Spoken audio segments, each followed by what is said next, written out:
global happenings today. We communicate, we analyze global news. Stay tuned. Hello beautiful people, welcome back to our channel. Nigerians were pleasantly surprised when Goodluck Ebele Jonathan, the former president of Nigeria, spoke extensively about the issue of Niger Delta and Biafra, and the fact that South region will not, in fact, spoke so much about the merging of South region on Biafra actualization.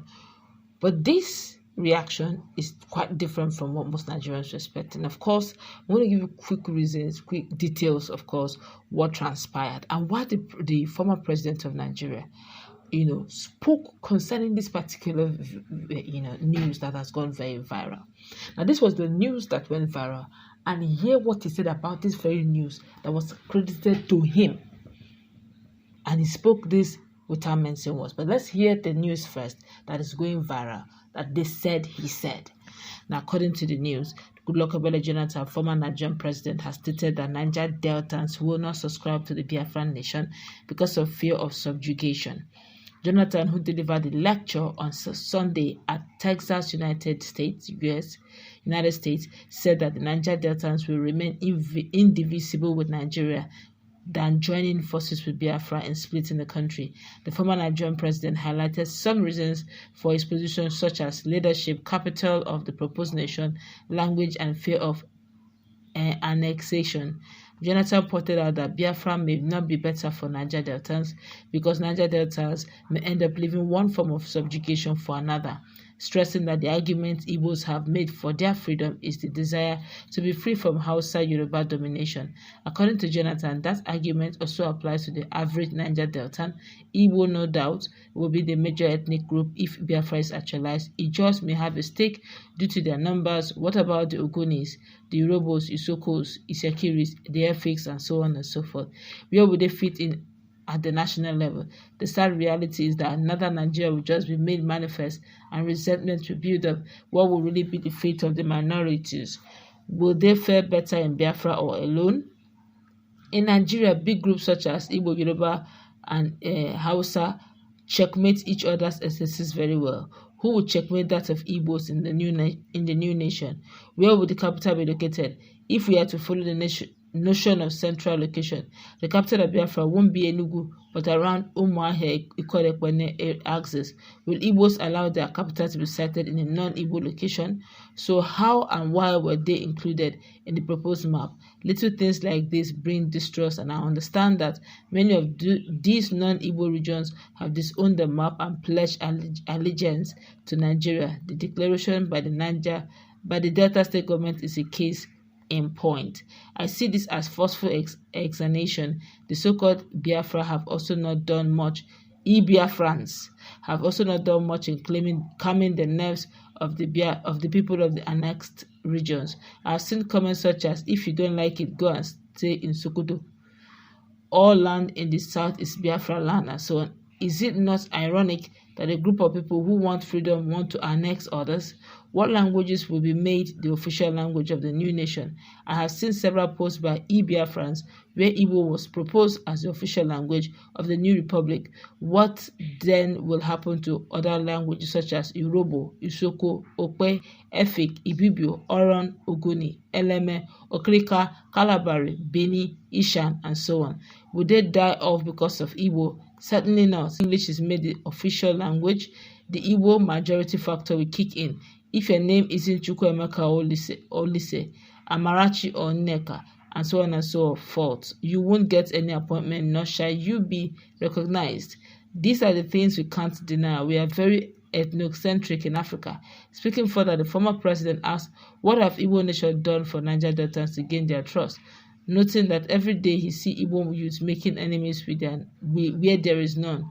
Jonathan added, they constantly use the agency of internet to spread controversy, hurl insult at dissenters, and make unfounded claims.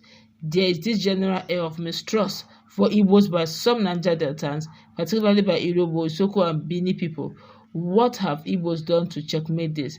Has any Igbo leader or group extended the hand of friendship to the Niger Deltans? Mistrust cannot be wished away. Most Niger Deltans would rather follow Hausas as slaves than follow Igbos as kings. This is the real reality, and truthfully, Igbos caused this. Who will lead the new nation? Obviously, Nnamdi Kanu, their hero, has fought tooth and nail for Biafra, and he said he's currently cooling off in jail. If Biafra comes to who will be the interim leader, and what modalities are they putting in place for subsequent leaders to be elected? If we argue that new and younger leaders will arise, we still have the issue of who fought for Biafra to contend with.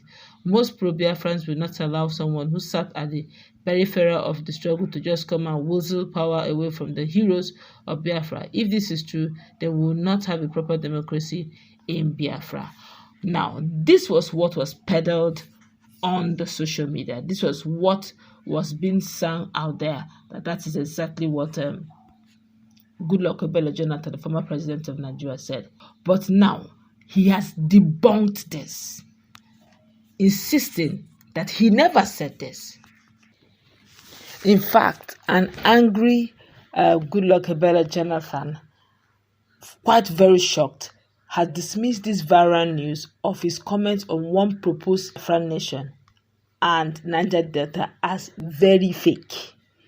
Now, as at Monday, January 13, 2025, the news online was that Dr. Jonathan, at a lecture he delivered at one unnamed venue, an event in Texas, United States, has said that Niger Delta would never be part of any proposed Biafra nation. The Niger Delta, where he, Jonathan, comes from, would rather be part of Nigeria than being part of any Biafra nation, because doing otherwise would be jumping from frying pan to fire.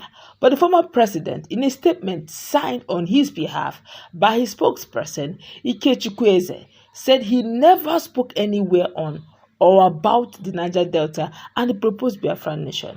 He noted that the same story had made the rounds in 2017. I repeat, this same story was actually on air on social media in 2017 and received an appropriate refutation from the former president. The statement wondered how and why it came up again. Now, the statement read in part, and I quote, "Our attention has been drawn to a fake story with the title 'Why Niger Deltans Don't Want to Be Part of Biafra,' currently circulating online and purported to have been taken from a speech allegedly presented by former President Dr. Goodluck Ebele Jonathan at an unnamed event in Texas, United States. The story, which is being recycled in some online platform, claimed that the former president allegedly spoke on the relationship between the people of Niger Delta and Southeast States while addressing the broader issue of agitation for Biafra. We thought we had finally dealt with this issue of this falsehood with our timely and well-published disclaimer soon after the supposed speech first surfaced online in 2017. However, it beggars belief that same jejuni and disastrous effort at speech writing, hatched by some yet to be identified shady character, is again being served to the social media public as a fresh dish. As a fresh dish, we want to state, as we did in 2017, that there was no such event involving the former president, and that Dr. Goodluck Ebele Jonathan will never present such a sloppy and such a speech. And our former president Goodluck Ebele Jonathan is actually from Biafra State, south region of Niger Delta. Honestly, when I first saw this particular speech, it didn't sound like the former president. With due respect to him, it does not. Goodluck Ebele Jonathan is one of the most peaceful presidents I've ever seen in my entire life. He doesn't like wahala. He would rather, if you want, take it if you want, but let me have my peace. So when I saw such statements, he's a man of peace. He's a man that would diplomatically deal with issues and not face it headlong to cause confrontation. So when I saw that speech, it didn't look like him. As I had to go verify, only for me to discover that it was actually not him that wrote it. The speech didn't come from him. He didn't say it. It was someone who just decided to, put a face to that particular news. Goodluck Ebele Jonathan never said anything about Biafra on that ground. Please take that to the bank. That's good.